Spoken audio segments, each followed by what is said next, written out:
بار بار ہم نے ان کو سزا دیا، تنبیہ کی، مقصد کیا تھا؟ یہ اپنی اصلاح کرے۔ کبھی کرونا آیا، کبھی کلرا آیا، کبھی یہ بیماری آئی، کبھی کہتا ہے، ساری آزمائشیں ہم نے کی۔ تو اللہ فرماتے ہیں اب ہم نے ایک الگ راستہ اختیار کیا، اسی کو لوگ آج نہیں سمجھتے اور ساری دنیا کے مسلمان اسی کے پیچھے بھول رہے ہیں۔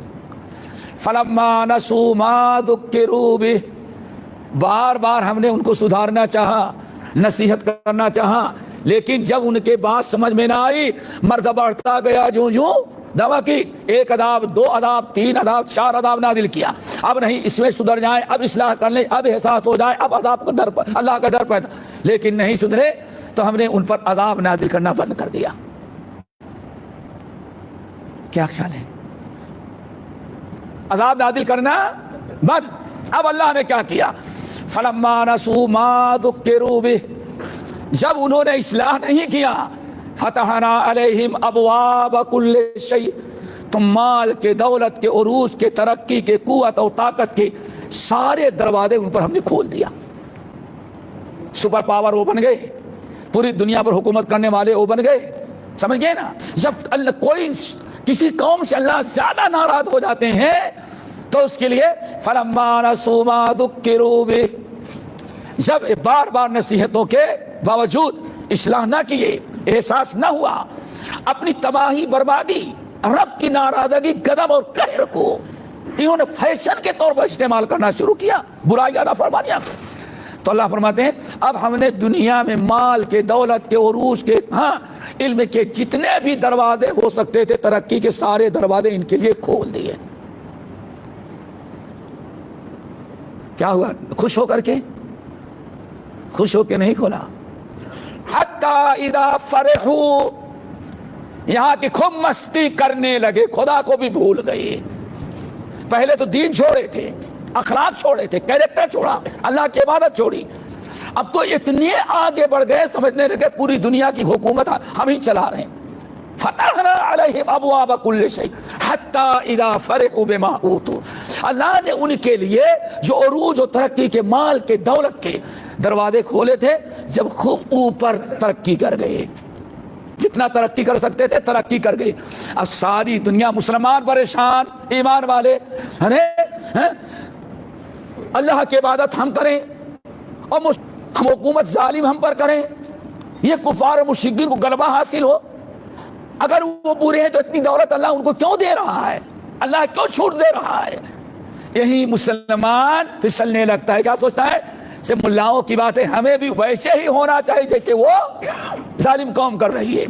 اللہ فرماتا حتی عفوا، یہاں تک کہ خوب اوپر اٹھ گئے، ساری دنیا کی نگاہ ان پر ہوا، ملک کتنا ترقی کر گیا، لوگ کتنے بااخلاق ہیں، کتنے علم والے ہیں، کتنا عروج و ترقی، آج ساری دنیا غلام بنی ہوئی ان کی۔ اللہ فرماتے ہیں فتحنا علیہم ابواب کل شیء، کہ جب خوب اوپر گئے، کیا خیال ہے جب کسی کو پٹکنا ہوتا ہے، یار وہ ایسے لا سے تھوڑی مارتے ہو، پہلے اس کو خوب اوپر اٹھاتے ہو اور اوپر اٹھانے کے بعد تب وقت کو پٹک کے لات سے مارتے ہو، یہ حشر ہوا۔ فلما نسوا ما ذکروا به فتحنا علیہم ابواب کل شیء حتی اذا فرحوا بما اوتوا اخذناہم بغتۃ، ایسے اچانک اللہ نے ان کو پکڑا کہ سوچتی رہے گی دنیا، ارے ایک ہی وقت میں کیسے قوم اتنی مٹ گئی، کیسے زوال پذیر ہوئی۔ فَإِذَا هُمْ مُبْلِسُونَ، چاروں طرف سے مایوس ہو گئے، نہ ان کا اسلحہ کام آیا، نہ ان کی ٹیکنالوجی کام آئی، نہ ان کی فوج کام آئی، نہ ان کی عقل مندی کام آئی۔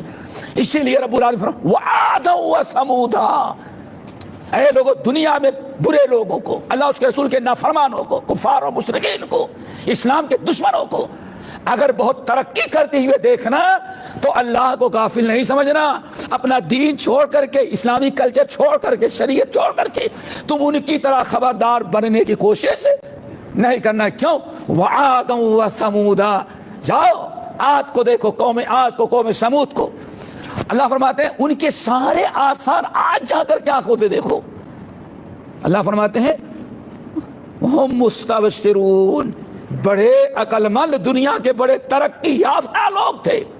یہ سورۃ عنکبوت کی آیت، اللہ فرماتے ہیں وہ کوئی جاہل، ان پڑھ، بیوقوف نہیں تھے، پاگل، بڑے مستبشرین بڑے عقل مند پڑھے لکھے لوگ تھے، بڑے ترقی یافتہ تھے، لیکن سب کچھ انہوں نے دنیا ہی کو سمجھا، رب کو تسلیم کرنے کے لیے تیار نہ ہوئے۔ اللہ نے فرمایا اٹھا کر کے پٹکا، تو ایسا پٹکا کہ کوئی ان کی مدد کے لیے نہ پہنچ سکا۔ وَلَنُذِيقَنَّهُم مِّنَ الْعَذَابِ الْأَدْنَىٰ دُونَ الْعَذَابِ الْأَكْبَرِ لَعَلَّهُمْ يَرْجِعُونَ۔ اللہ فرماتے بڑے عذاب ہلاک کرنے کے پہلے ہم چھوٹے چھوٹے عذاب ان پر نازل کرتے ہیں، لعلہم یرجعون، تاکہ شاید توبہ کر لے، استغفار کر لے، سدھر جائے، بعد آ جائے۔ لیکن جب بعد نہیں آتا تو اللہ فرماتے پھر ہم بڑا عذاب نازل کر کے دنیا سے اس کو نیست و نابود کر دیتے ہیں۔